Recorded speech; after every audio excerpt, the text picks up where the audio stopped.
Hi guys, hope you can see me. I've had loads of technical issues today, so sorry for joining the session really late. I hope you guys can see me and hear me clearly. It has been a very gangster day. But today we'll be talking about securing a bag in 2022 and going forward, right? We're going to be talking about the economy. So many things are happening right now, and we can't just act like they are not happening, right? So today we'll be talking about securing our bag in 2022 and beyond, what you should be doing right now.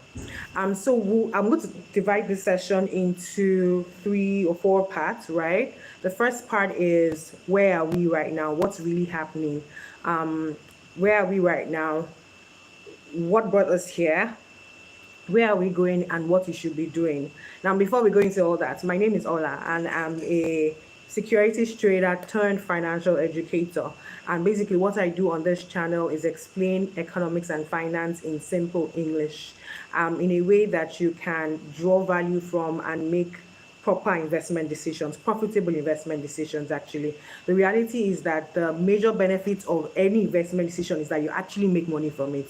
Now, if you don't make money from it, there's no point. If you're losing money and losing money consistently, then you're doing something wrong. You need to recalibrate. And that's what this session is really about. So let's start. So before you even start, please subscribe to my channel. Yeah, subscribe. Thank you. Now let's start. Where are we right now? We can see all that's happening. Rising prices. Every country, wherever you are in the world, prices have gone up. Inflation is on a roll right now globally, and it's not peculiar to anyone or any country, and it's not within anyone's control in particular, right? So there's rising prices. Most of the global, international, developed markets of the world are crashing. The stock markets are crashing. Bond yields are going up. Commodity prices are rising, and the commodity prices feed into your inflation, right?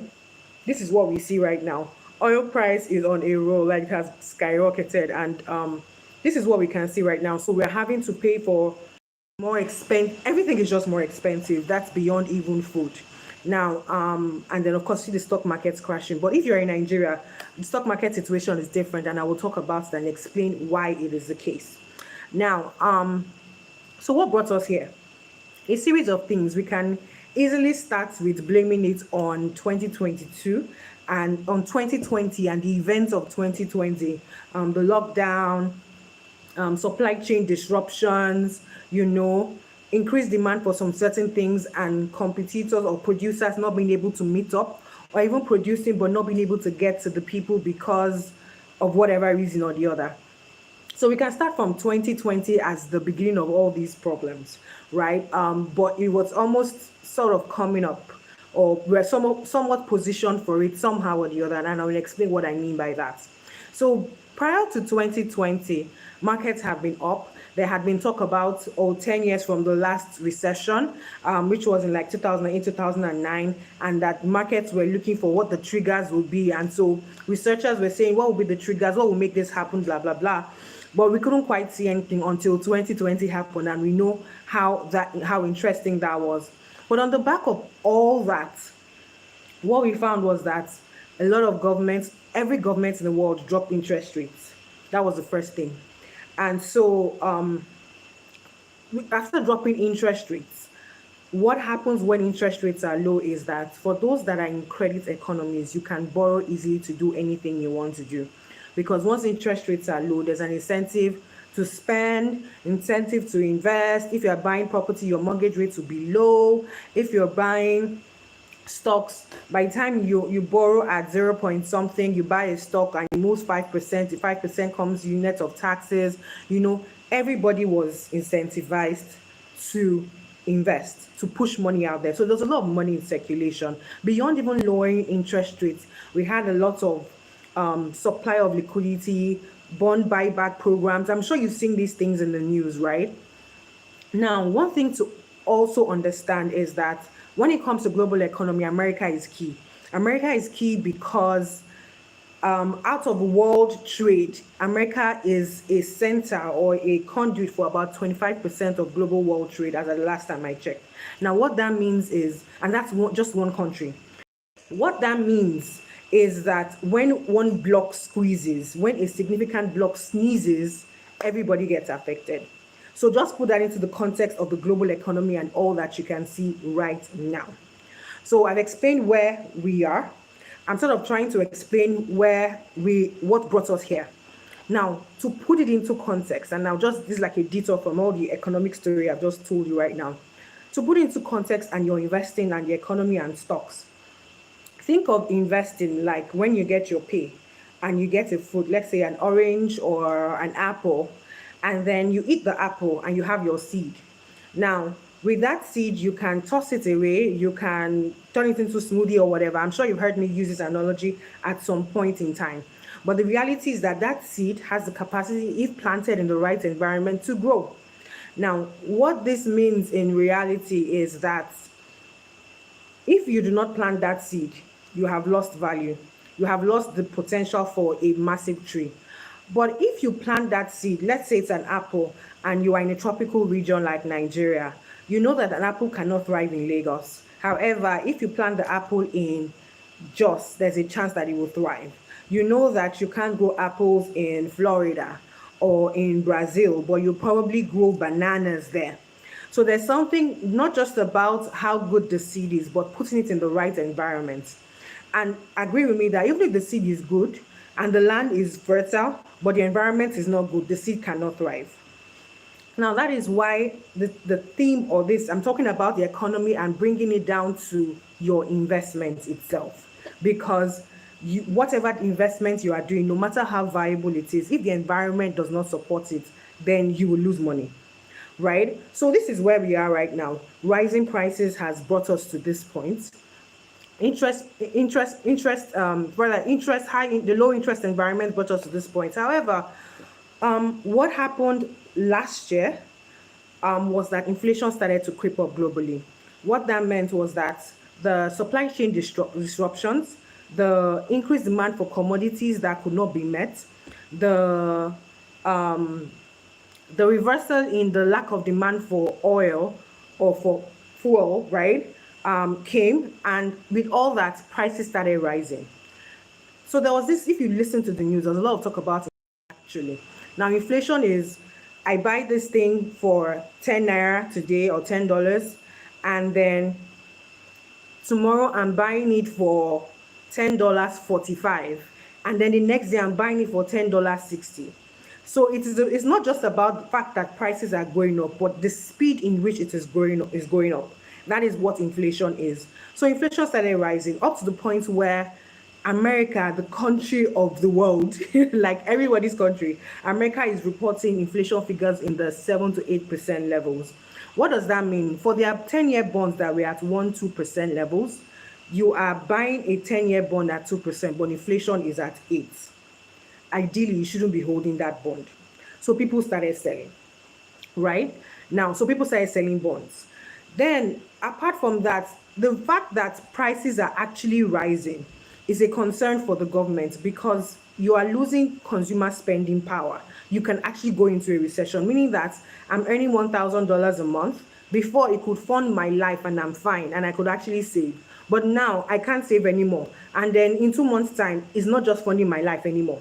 What happens is either the wages have to go up, or I'm going to be broke. I'm going to start rearranging my spending, reducing my spending, trying to be creative because things are choking me. That's the reality. So government needed to step in. And so government started taking up interest rates. The Feds have announced, the Fed is the central bank of the United States, and they started announcing rate increases. Remember I said at the start that the low interest rates encourage people to start to buy stocks, to invest, to do mortgages, all those things. So of course, as the prices, the cost of money, which is interest rates, started going up, people started selling the bonds because it's an unclear territory. You don't know how high it's going to go. Let me exit, and people started selling. So what you are seeing right now is the impact of that sell-off. That's one. Now, another thing you need to understand about the markets is something very simple. The fact that there are traders that move billions of dollars at a time invested in the markets. Now, one of the things that traders have is something called a stop loss. So let's pick a stock like maybe Amazon. Let's say you are a trader and you hold Amazon as a name. Your risk management will say, okay, if you buy at a certain, Amazon might still be a good name, right? However, if Amazon moves from $3,000 per stock to $2,700 per stock, or to $2,300 or $2,400 per stock, even though the name is good, the trader is forced to sell because he has reached his risk limits.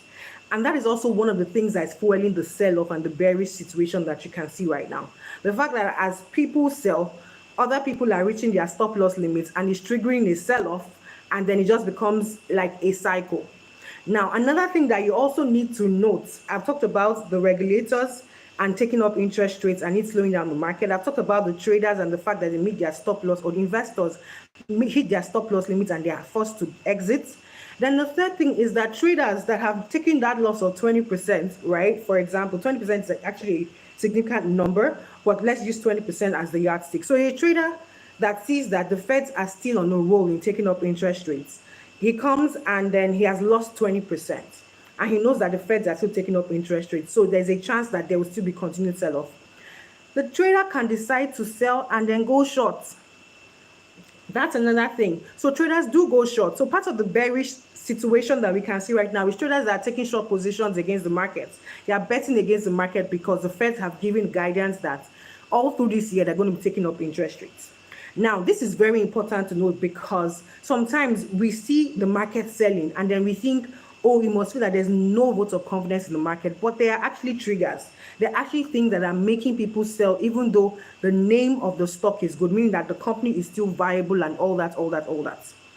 So bear that in mind, that sometimes a company might be good, but if the environment is not good, because I've talked about that a few minutes ago, if the environment is not good, then that company, that stock price would crash. It does not mean that the company is not viable. The only time you should look past the environment is when the company has negative news about it. For example, Netflix has negative news around it right now. If you are watching the news, and that's another topic of discussion right now. But Netflix does have negative news about it right now. Sorry, for anyone just joining, welcome. I see you. If just type and chat and I'll respond as we go along. Thank you so much. Reminder, my name is Ola. Don't forget to subscribe. And if you find this useful, share with a friend. Thank you. And so, yes, we've talked about what brought us here, right? In terms of the actual fundamentals, in terms of traders doing their thing, and in terms of investors having to stick with their risk limits. So that's it. Now, the question which is on everybody's mind is, where are we going? And I'm sure you've heard before that sometimes when you want to figure out where you are going, you also have to look at the past, what has happened in the past. The first thing you need to understand is that the market is always in cycles. And if you, for any reason, saw the news, or by chance saw the news in 2019, I remember when people were talking about, oh, it's been 10 years since the last market crash. We have no idea what the triggers will be, but we do not, but then it looks like, but the market usually has a 10-year cycle. Understand one thing, one simple thing. The market is in cycles and it is normal, meaning that you can't keep going up. Like a plane that takes off and flies for 20 hours will surely have to land, refuel, and then take off again. That is the reality of the market. So if you are at a point where you have cash and the market has landed, right, then you are in a good place. The major thing is, do you have cash to spare? Because refueling will take some time.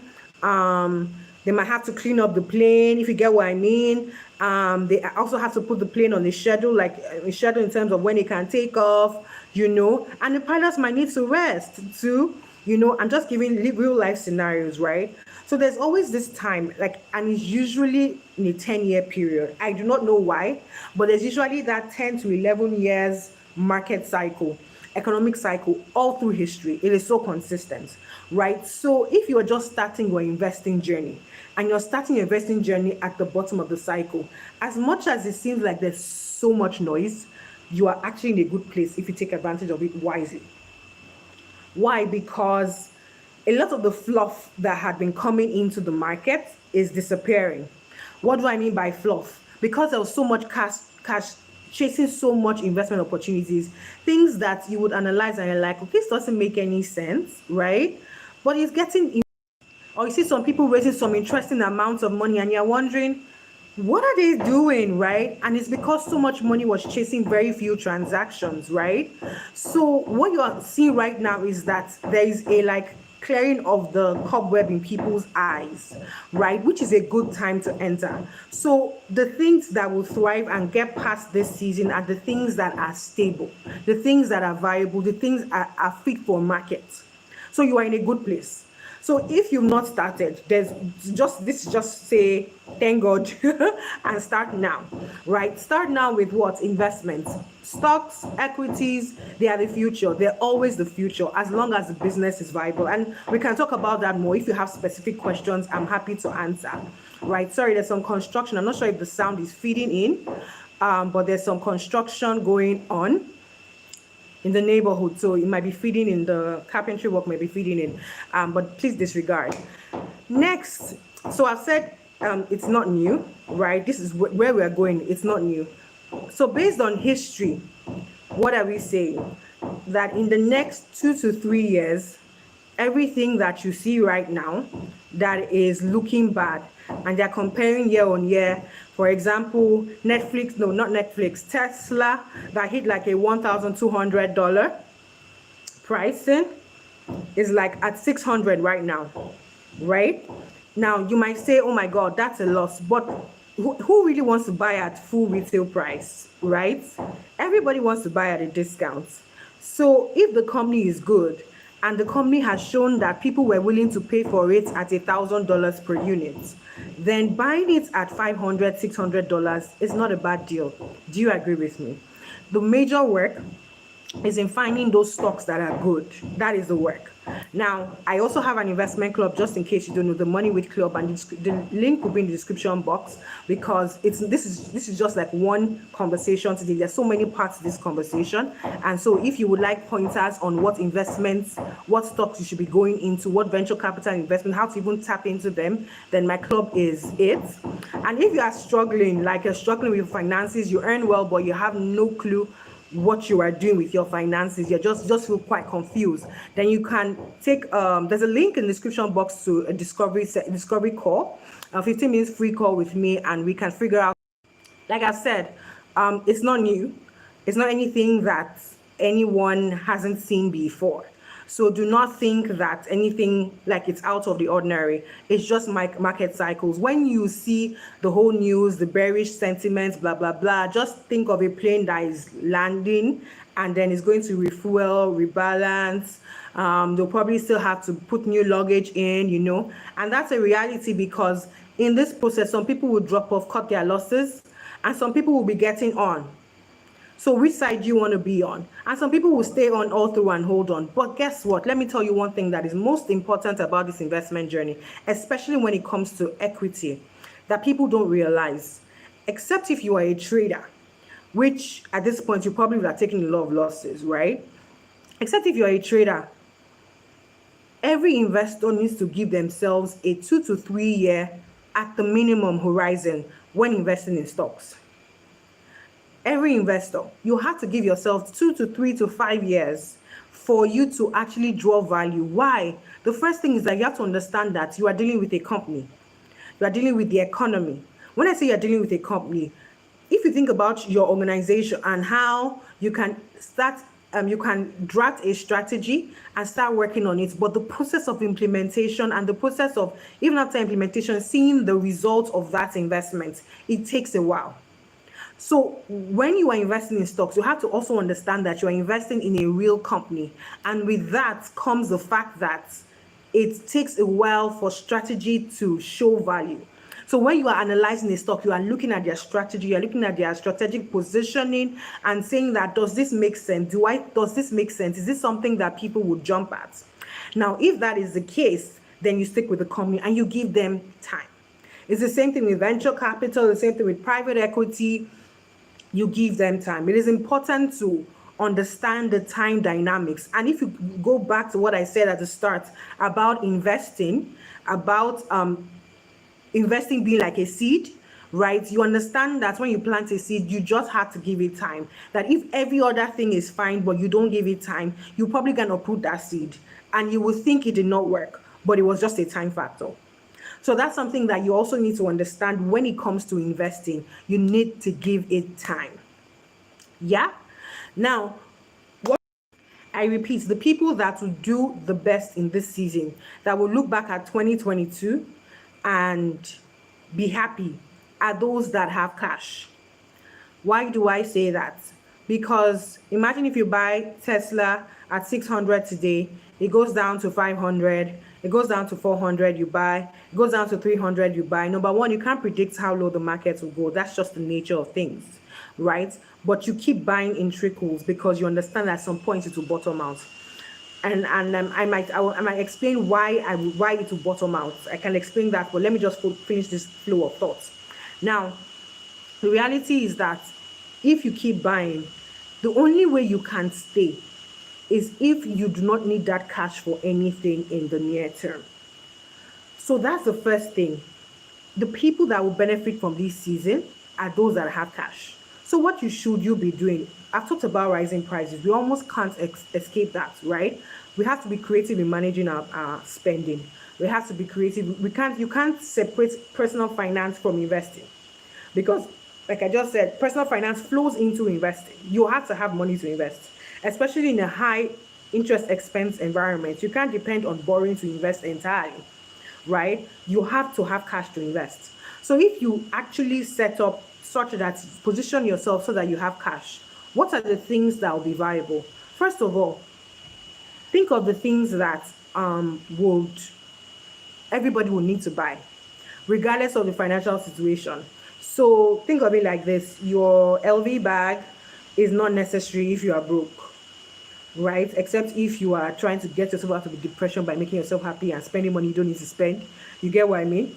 However, on a normal day, if your spending is restricted, if your ability to spend is restricted, the things you will still need to invest in will still be food. You still need to have communication, because you can't do without the internet these days.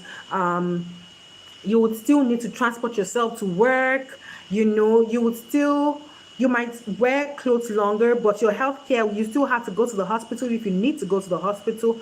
You will still actually get your hair done. Actually, you might recalibrate, you might not buy new hair, but you will still get your hair done. What am I saying? That there are some basic necessities of life that and society that we have come to know right now. So maybe 20 years ago. So those kind of things and things that meet fundamental needs would thrive in this season. They are called defensive investments, right? I will not list them out here, but if you want a list of defensive assets, join my club. Link is in the description box. But if you have specific questions, I'm happy to answer. I can't see anybody in the chat. Okay, I can't see anybody in the chat. If you have any questions, please feel free to ask, and I'll be sure to answer as I go along. So what should you be doing? Now, bond yields are going up. I will not invest in long-term bonds right now, because that's where you would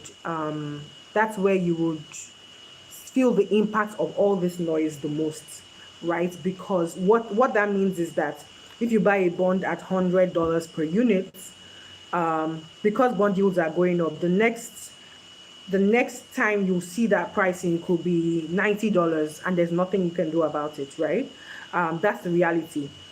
It's the same thing with stocks. However, stocks are such that in that same, so if you invest in a 10-year bond, you are stuck at that level for the 10 years, right? But for a stock, and there's no change in movement, because that's why it's called fixed income. I hope you guys understand. Once you're looking at that is your fixed income till it matures. But the good thing about equity is that you can actually buy a stock at 600. It can go down to 300, but next year it can go up to 800. and you can get dividend in between. Hope you understand. So another thing you also need to factor in, I'm not really talking much about real estate. Now, the current reality for real estate globally is that because of the supply chain issues, because of the increase in prices, it is translating into real estate. So as much as on a normal day, usually when there's a recession, one of the things that happens that there's a high default rate for mortgages, and then people begin, and then what's it called, properties prices begin to crash, right? But this situation is a little different. Why? Because job numbers are good. People employment, like people are actually getting jobs, right?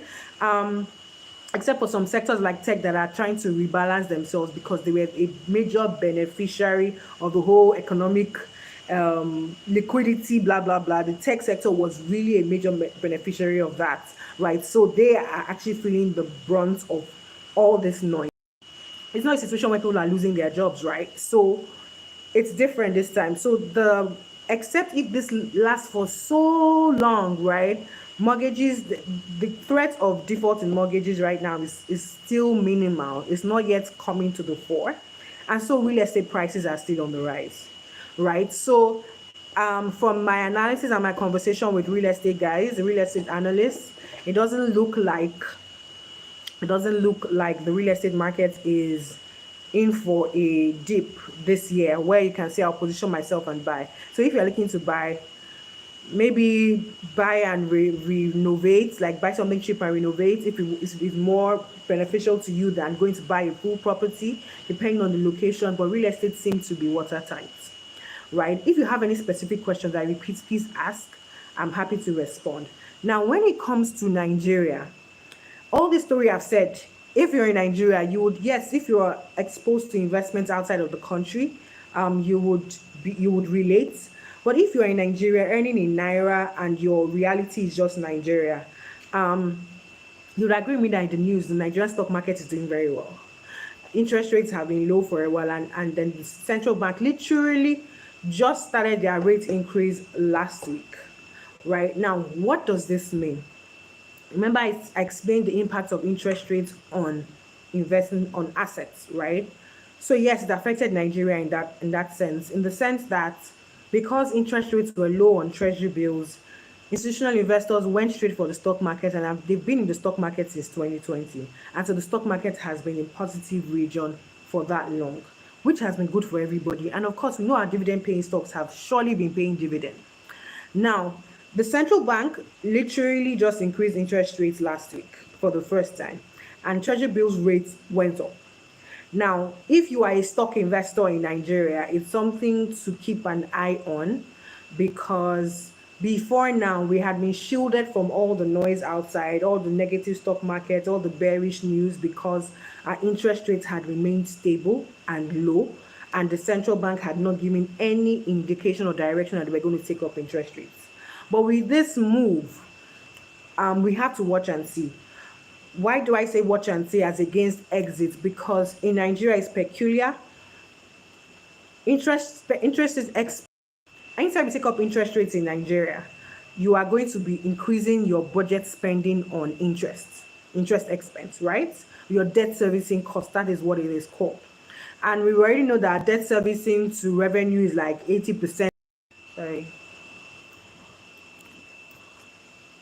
So anytime that you see any mention of interest rates, by increase in interest rate by the debt management office of the central bank, understand that it's feeding into our budget. It's going to be a problem for our budget. Why do I say that? I say that because the central bank, yes, they've increased interest rates, but it doesn't appear that it's sustainable given our budgetary constraints. So which is why, even though they took up interest rates, the stock market just did like, oh, that wasn't really significant. Also because treasury bills rates are low. But if you are investing in Nigeria, you need to be looking at treasury bills rates, because if that thing crosses double digits, then the stock market is going to go into a decline. Now, the stocks currently, based on the value of the companies to an extent, based on what they are generating, revenue, blah blah blah, you might actually say that they're undervalued. However, it's subjective because our currency is also devaluing, right? To add to this, sorry, just to unpack it so that you understand clearly, right? There's GTB is listed on the London Stock Exchange. So usually the pricing should be the same. So if GTB is 20 naira per unit here, then you should convert it to dollars or pounds, and that's the value that you should have valuing, right? Let's say on a normal day it's that per unit of GTB stock. Because the currency is devaluing, it will now be like 70 pence or something.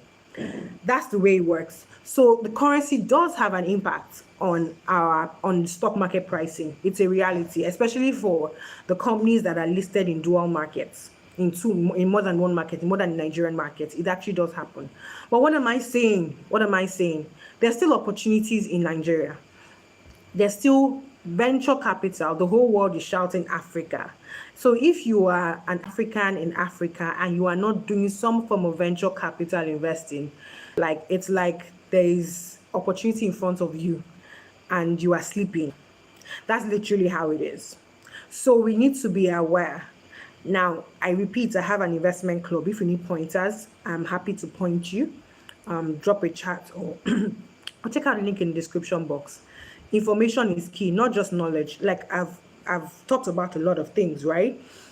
Let me see if I missed anything out. Inflation, market triggers, specific. Okay, I've pretty much talked about everything I wanted to say, right? And I was hoping for more questions, but I can't see anybody really asking any questions in the chat. I see people, but I can't see any questions, right?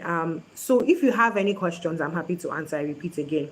However, the major point is that yes, there's a lot of noise, but then there are companies, there's something called defensive companies that are positioned to thrive in any economy. If you think about in Nigeria and MTN, the reality is that there are just two telecommunication stocks in Nigeria, MTN and Airtel, right? MTN is more connected with their investor relations. MTN is more like we know more of what's happening with MTN, right? And MTN is still a cheaper stock than the Airtel. Where if you enter into that space where you have data, you use data, you Google, you use Uber, you use all those things, you can't do without it. And it's not going to change anytime soon. And you can see that they're expanding their presence. That's an opportunity, but guess what? You have to give it time. And then if you're not really tracking, MTN did a public offer in December and at 169 naira per unit. It's over 200 right now. That's in less than a year. So what am I saying? There's a lot of noise.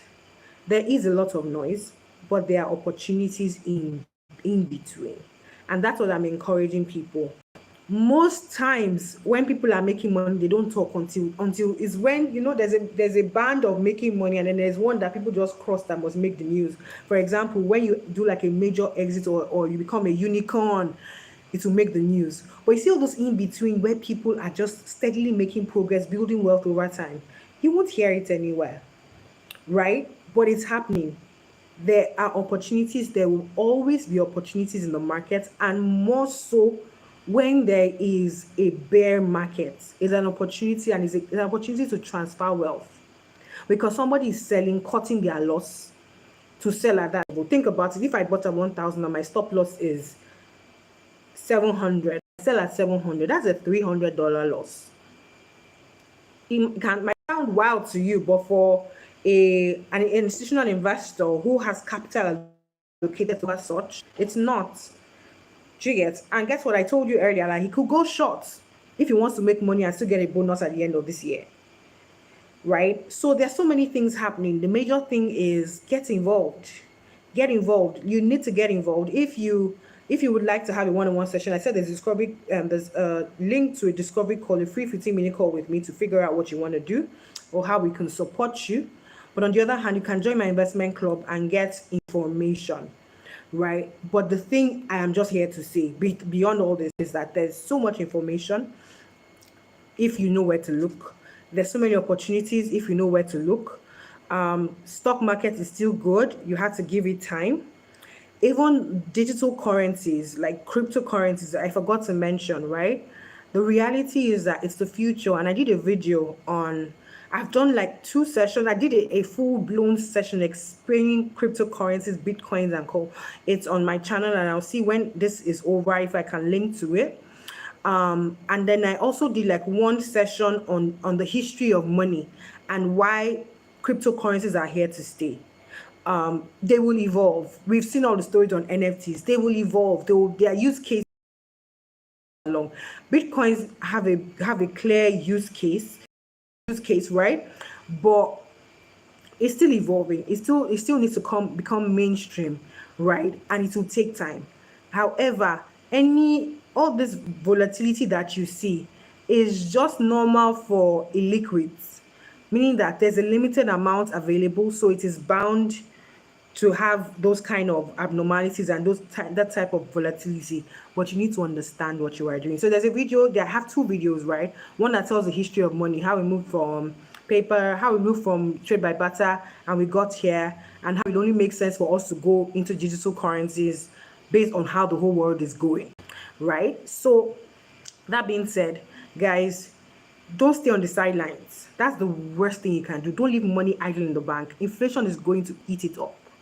No matter where you are in the world, you're in the States, you're in Canada, you're in the UK, you're in Europe, everybody, you're in Africa, inflation is eating you out. Don't leave money in the bank idle. Don't even let the bank deceive you with the 0 point something that they're offering you as interest. It just doesn't cut it for where you're going to in life. I hope this was useful. I'm looking at my notes to see if there's anything. I'm looking to do a group personal finance workshop. It will either be live or it will be online, like a physical session or online. I'm still working on it, and I will probably drop the link to a waiting list if you're interested. Now, it's for people who have idle balances in their accounts and have no idea what to do with it, or it just ends up going to shopping or random things, and are ready to take action. Like, they're not looking for theory, they're looking for practical guidance, and they're willing to pay for that guidance because it's going to be a paid session. So if it's something that interests you, I will drop the link in the description box, and when the communication comes out, I'll be sure to push it out to you so that you're first to know what it's about and get more information. Of course, it doesn't cost you anything to put your name in the waiting list. But yeah, this is me saying thank you for your time, and have a good weekend wherever you are in the world. And don't forget, yes, the final thing, you can't outsource your health and your finances. You have to engage. Bye.